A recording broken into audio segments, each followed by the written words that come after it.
Hey, this is Neve of the Stay-at-Home Family, and I used to ask myself a lot before I had a successful home business, before I had created any of the stuff I've created in the last couple of years. I used to always ask myself, why do I feel like this, and what's wrong with me?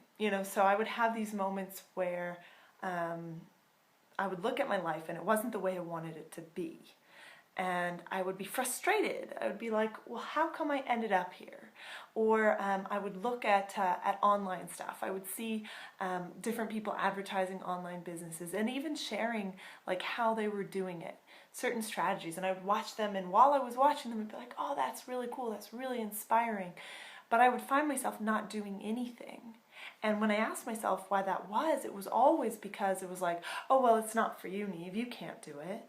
Or well, they have some advantage that you don't have. Sometimes it was even as bad as they're a man and you're a woman.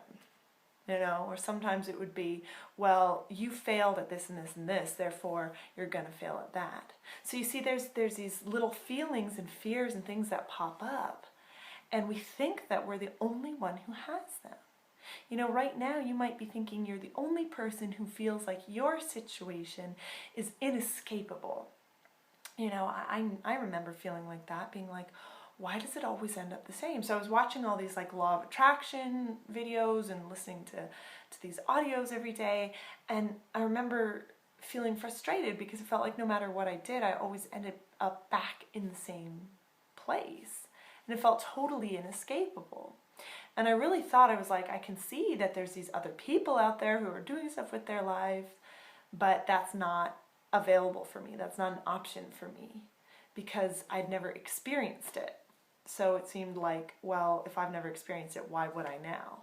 Now, the truth is that you probably have actually experienced some incredible things in your life. But the first thing is to realize that you aren't alone. That whatever it is that you're feeling about your own ability to create your life, your own ability to make changes in your life, your own chances of achieving success and achieving your dreams, if you doubt them, if you feel uncomfortable, if you feel unsure, guess what? Not only are you not alone, you are 100% perfectly normal. That is the normal, average reaction to looking at our lives. We go, our brains are designed to expect what we've had in the past. It's the only way that we can project into the future. So we sit there and we go, well, I've never done it, or I tried something and I failed, or well, who am I to even try? No one in my family has done it. We start kind of comparing ourselves to the people around us. And if you really look at it, you probably are in a similar situation to most of the people in your life. You might be a little bit further ahead or a little bit further behind, but you're kind of on average going to end up in the same sort of space. Be that working a job, be that living on support, be that whatever it may be.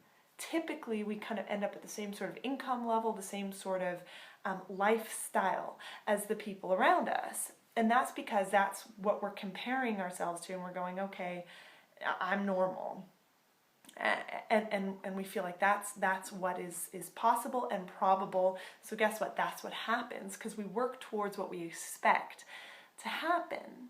So if you want to create change, and if you're frustrated and you're feeling like you're on this treadmill that will not stop, and you're looking at it going, oh, I can't do this, you need to make a sudden, decisive action that cuts off the past and says, hey, I'm opening up a new future. And then from there, you need to kind of dig into who has created the future I want to create, so you can install some new beliefs. Because guess what? When I first came to online marketing, I believed that I was going to fail. I believed it the day I started. I believed it wasn't going to happen for me. And I was very, very lucky in that I was so frustrated with my current situation. I was so not wanting to end up in the same situation again. And that situation was working for Starbucks. I just did not want to end up back making coffees, having hair that stank of coffee. Oh my gosh, once I was in line at a post office and people were like, why does it smell like coffee in here? And I was like, I didn't just get off a 10-hour shift and stink of coffee. But despite all of that, I was able to create what I had always dreamed of creating, because I started to, first I made a decision that I was going to do it, and then I started to listen to the stories of other people who had done it, to realize that they also started with the same feeling, and to close that gap between me and them. Because I am no different than you. I am no better than you. I just picked the path and have walked a little bit further down it. So I'm inviting you to come along with me to be on this path, because my dream is to create the most successful team of entrepreneurs in the history of online marketing. And I've been really lucky to align myself with other people who share that dream. But we want you to come along with that. We want you to be part of that journey. So if you're sitting there feeling like, oh, I don't know if I can do it, guess what? That's how I felt when I started, and I've done it. So you know it's possible. But your first step is to make a decisive action, and then align yourself with other people who've done what it is that you want to do and who've experienced what you're feeling now. We've all been on that treadmill. That never ending, it's never going to change. It's time to get off it. So click the link below, make a decisive action today, and join us on the other side. See you there.